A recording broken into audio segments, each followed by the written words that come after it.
Welcome to the session presented by Bell. This week we have our guest Callie joining us to learn a bit of Sombra with Surefour. Let's see what we can do to help her get better. We'll open up with some quick play. Anyways, Callie, so have you done your placements? So what rank are you normally at? I was 2800 with May, but then depending on the hero where I am, like the last time I placed my DPS, it was near 2700. Yeah, we'll say around platinum DPS. Okay, so that's solid. Yeah. That's a good start. I went from silver to plat, so I mean I'm not good, but I'm not terrible. Yeah, that's what pretty I good. like to say. No, that's solid.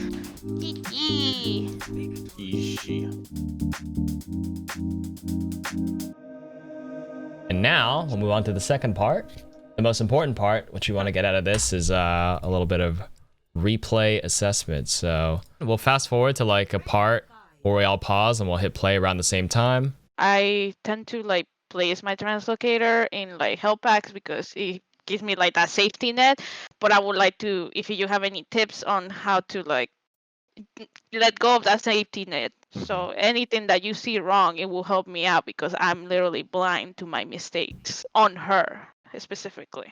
I wanted to get this in, but of course, again, I thought I could have him. You get hit once, you might as well just translocate out. It depends on who you're going against, right? So Zen can be pretty much two-shot you with Discord.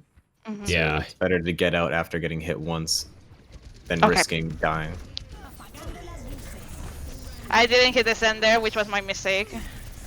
Which I should have. I mean, you should always be keeping track of the Zen ult, and you shouldn't expect to hit a Zen with an EMP. Okay.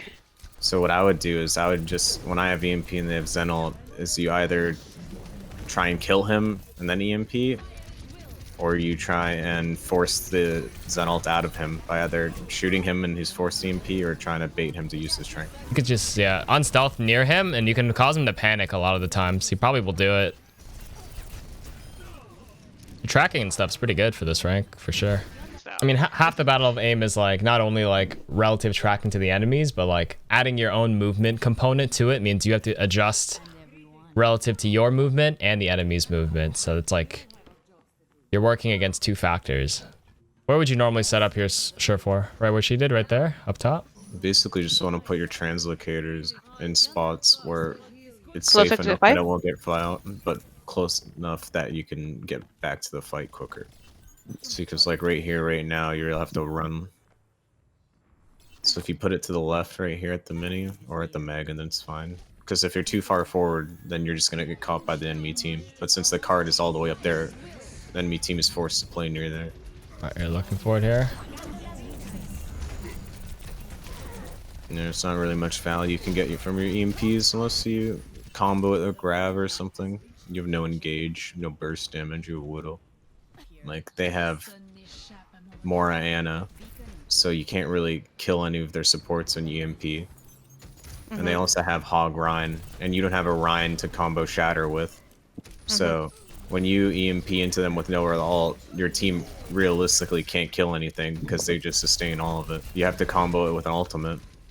I mean, there's so many things for like take into account when you're playing the game, right? So many things to keep track of. To work on your aim, your own movement, enemy comps, their ultimates, their abilities, their cooldowns. You have to literally use mental energy and resources in your brain to keep track of certain things that like are probably causing you to die or you're making a lot of mistakes because of, and to a point where it just becomes second nature.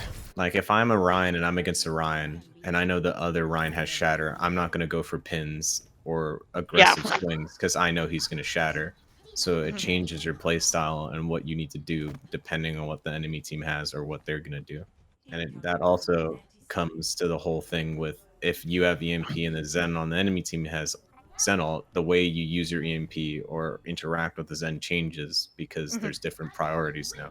There's also added layers where you can extend someone else's priority into your priority. It's, for example, if you have Nano Blade and they have Zen ult, it can either become you can force Trank with your EMP so he can use Nano Blade, or he can Blade so they're forced to use Trank so you can EMP. It becomes different from just being your priority to a team priority, and that's all the things that happen in Overwatch. on that topic of like learning those layers and that sort of like prioritization, like using your mental energy to figure out what's important, that just comes with, I guess, experience playing the hero. Like if you think me going behind them and ganking their backline is the way I want to play, then you try it, and if it works out, then it works out. And then if it fails, you either switch the way you do things or you think about why it failed. I think the worst thing is just like one tricking one kind of like play style. Like you're always aggressive or like always too passive. Like Overwatch is all about assessing all these different variables. You always have to look at relative to your team, relative to the enemy team, relative to who's alive, their comp, your comp, who has ultimates, who doesn't, who has what abilities up.